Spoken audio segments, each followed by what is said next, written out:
Hey everybody, Real with Wes. This is going to be day 3 talking about can you see others? Posing that question, I asked you guys to be patient with me this week. It's been a lot going on my schedule.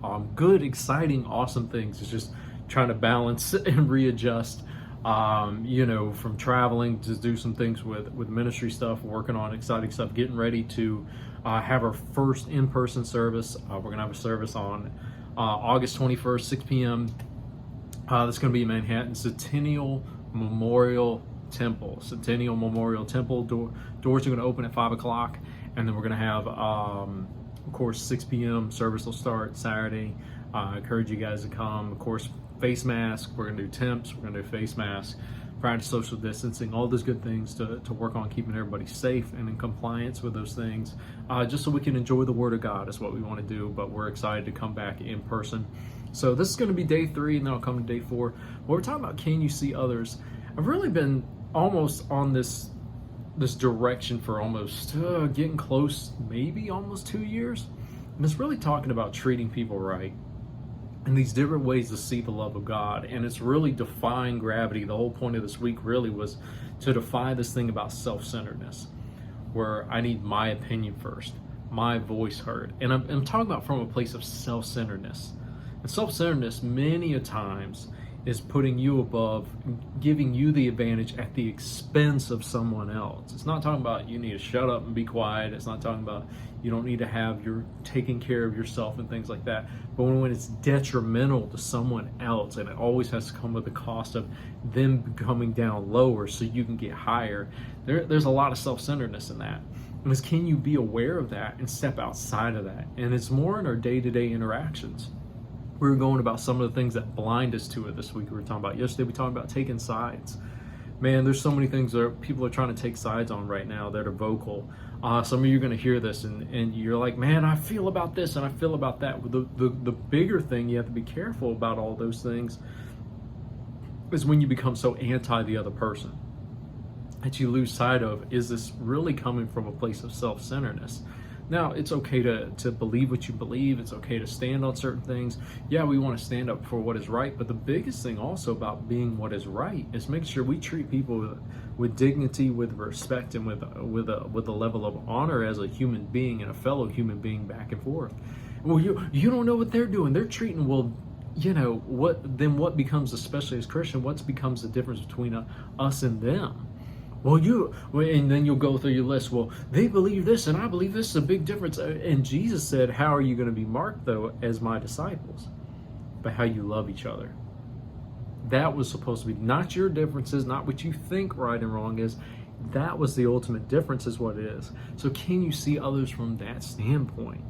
And can you not get caught up with I'm going to be against them, they're going to be against me, if you don't believe this way, if you don't stand on this side, if you don't have this medical point of view, if you don't have this political point of view, if you don't have this racial point of view, there can be so many different things in that. And when we get lost in it, we miss the real issue that's inside of those, because there are real issues and there are real problems that need to be addressed. But when you get caught up in the clutter of that, and you can't put yourself in the other person's shoes for a moment, with empathetic, with seeing humanity the way God sees it, you miss what really is right and wrong. You miss what our response should be. You miss saying the clear message, and it just ends up being amplified in hate, first of all, is what it ends up doing.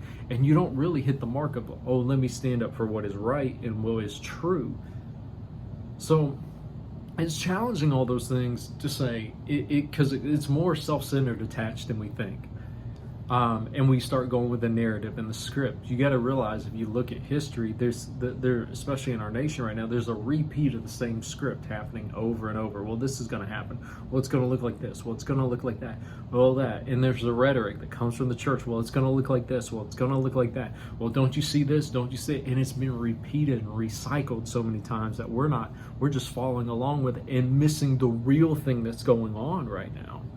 The real issues that are going on right now. And it comes more to squabbling points more than,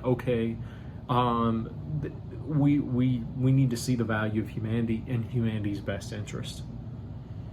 And so it can't be me first. Jesus didn't do that. Jesus said, I came to be served. Jesus gave up his me first and put others first is what he did. And that's the expression of love. But can you see others? Can you be empathetic? Can you view people in a different light and see where they're coming from, and see their hurt, see their fear they may be experiencing, see their pain they may experience, and let that prick your heart and care about that, even if you don't see everything the same way. We're never going to agree on everything, but let us all agree on this. And why? And how do you do that? It's just the overflow that comes out of your heart. Man, I'll talk about this more tomorrow, about how to morality really flows from. And you'll see how it ties to can you see others. But I just wanted to get that today, really the heartbeat of, man, being aware of your self-centeredness. We all have to fight it every day.